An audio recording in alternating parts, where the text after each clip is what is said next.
You guys, this book is amazing. As you can see, I read the Spanish version of The Great Train Robbery. It's called El Gran Robo del Tren by Michael Crichton. I got this from my library, so I almost bought a copy, but I was like, nah, I don't want to buy one. My local library didn't have it in English, so I got it in Spanish. I read and speak Spanish just fine. Not as well as my native language, which is English, as you might have guessed.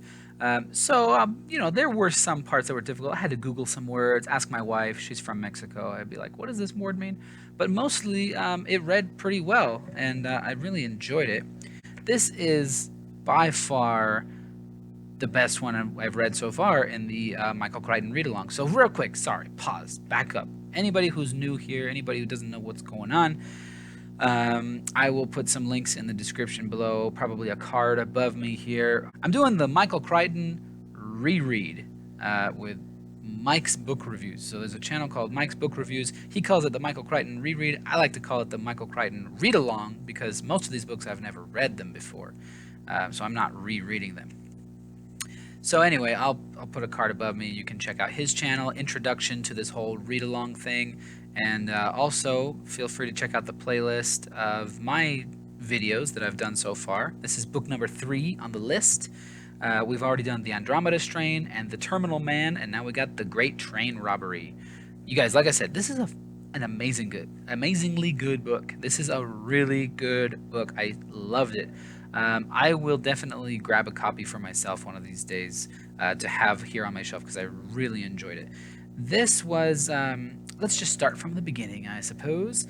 You hear a lot about Victorian era England, right? This takes place in the Victorian era. It takes place 1850s, mostly 1854, 1855.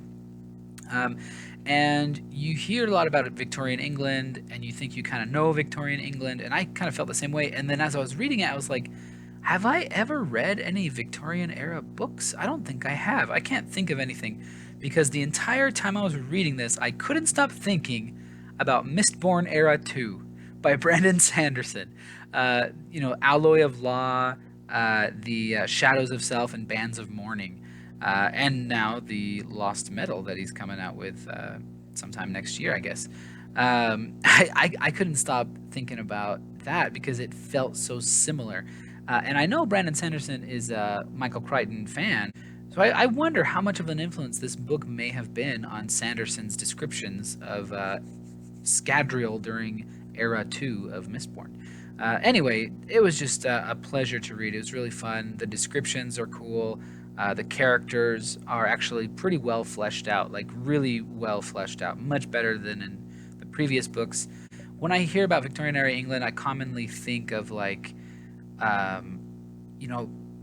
rich, elegant people living in these mansions with servants, and they ride around in carriages and they wear top hats and all this fancy attire and stuff. There's some of that in here, definitely, but there's actually quite a bit of the sort of underlying culture, the underlying, the people behind the scenes, the people that were not rich. And if you think about it logically, if there's people who are rich living in mansions with servants, who are the servants? There's plenty of poor people, and Michael Crichton does an amazing job of doing a lot of research and sharing it in a way that's entertaining to read. So he shares a lot of historical facts about England at the time, about the cultural setup, about the societal, how things are kind of working and who is allowed to do what kind of stuff. And it was just really fascinating. I felt like it was a history lesson. I really liked it a lot. One thing that I really enjoyed, that actually I'm impressed that Michael Crichton pulled it off so well, because a lot of times this is not something that comes off really well in some stories, but he's telling the story and then he'll sort of interrupt himself and he'll give you a little history lesson. And he'll say, here's why this is important. Here's the context. Because obviously he knows, he was writing this in the 70s. He knows this is a more modern audience reading about something that happened in the 1850s. So he pauses and he tells you, oh, there was this important person at the time, or there was this important sort of social construct, or there were these laws in place at the time. And he'll give you a couple pages introduction, explication, that's Spanish, sorry. I just read a book in Spanish. Explicación, explanation, I should have said. as to why what's going on actually made sense at the time. And it was just so well done. It didn't feel like it didn't break immersion. It was part of the tale, part of the story. It was just part of it all. It flowed. It was really, really well done. And I cannot wait for some other people to read it so I can talk to them about it. It was dang good. And like I said, the characters are great. They feel like real people, mostly because they were real people. This is like an almost factual. This is a pretty darn accurate telling of a true historical event. In 1855, this guy Pierce. Actually, his name was changed for the book. He's Edward Pierce in the book. I can't remember what his real name was in real life. His last name was Pierce in real life. Was it William Pierce? I can't remember. He stole a bunch of money from a train. So when I've heard of the Great Train Robbery. That's sort of like a phrase, like a saying that I've heard of before. I think there's several movies about it and different books and stuff, and I've heard of it before. I always sort of imagined this robbery situation of like the way it's portrayed in like Wild West movies, like a train going through the desert and then like people ride up on horses and they jump on the train and they've got their revolvers and they maybe they shoot some people, maybe they don't, I don't know, but they steal the gold and they escape off into the sunset or whatever. That's not what this is at all. I hate to bring up Brandon Sanderson again, but this is actually another reason I feel like maybe Crichton influenced him. This is an amazing heist story. If you like heists, if you like Mistborn Era 1, if you like, Ocean's 11 or any of those sort of heisty movies, this is so much better than I expected it to be. This was not like, hey, we're gonna ride up and force ourselves onto the train and take this gold by force. This was a guy who spent a year planning, just intricate deception and just amazing, amazing levels of like intellect and manipulation and just forethought and incredible intricacy in this plan that he developed to steal this gold. So I was flabbergasted. I was really blown away at how good this book is. And something that I wasn't expecting at all is all this setup uh, and all of the plans. Like, so basically, the gold is being transferred in these two big safes. Each safe has two keys, so there's four keys in all.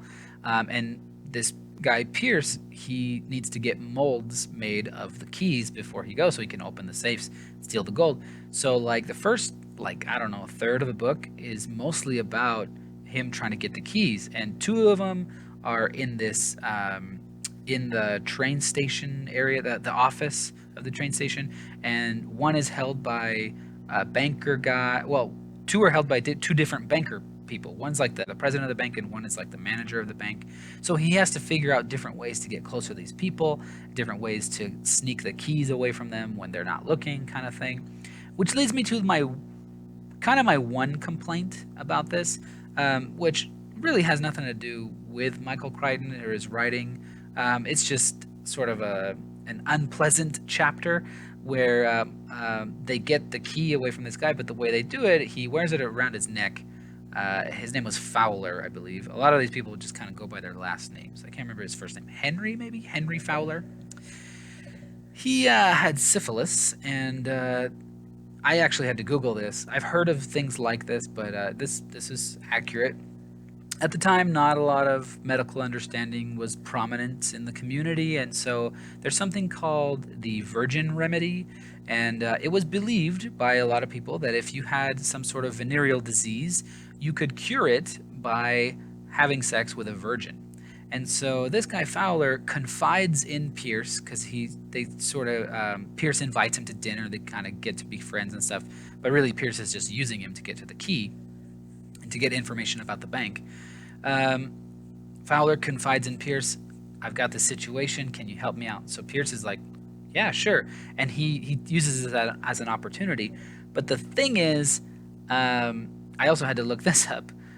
Apparently, the age of consent in England at the time was 12. So he hooks him up with a 12-year-old girl. and it's a little unpleasant to read about. And so while they are engaged in their activities, the girl tells him to take off the key. So he puts it with his clothes, and then they sneak in when he's not looking, and they make a mold of the key, right? So that was unpleasant. That was gross to read about, to be honest. But other than that, there was almost nothing that I didn't like. It was really amazing. I thought the way that Pierce got close to Mr. Trent was really pretty brilliant and really cool. So he gets the keys, right? And then it's just, I was thinking, the whole time you're reading it, you're like, okay, he's got the keys. Like, this is going to be easy. He's just got to get on the train. But every step of the way, this was a beautifully crafted heist story. I don't know how much of this is like accurate to real historical events, but it seems like every step of the way, every plan Pierce made, there was something that would happen right before that would throw it off, and he would have to readjust at the last minute. But he was always able to. It was really amazing the way he did it. I love the way that he overcame. So, like the night before the heist, they have everything planned.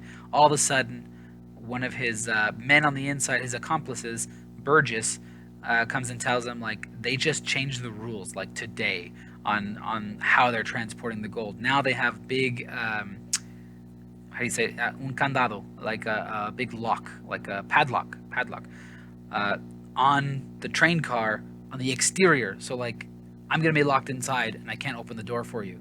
And so it's like he learns about that the night before, and the way he overcomes that, and the brilliant planning and the brilliant adaptation that Pierce exhibits, it's just awesome. It's great to read, and I feel so bad.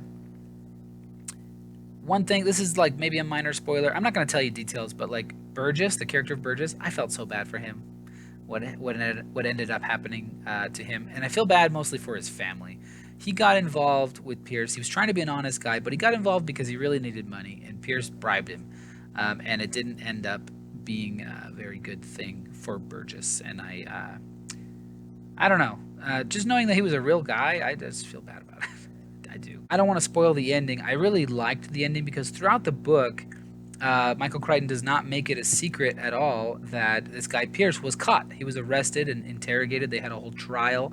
And so Pierce explained a lot about how he planned this stuff. And that's where we get the details of what actually happened. And he explains how he did this and how he overcame that obstacle and how he did that or whatever.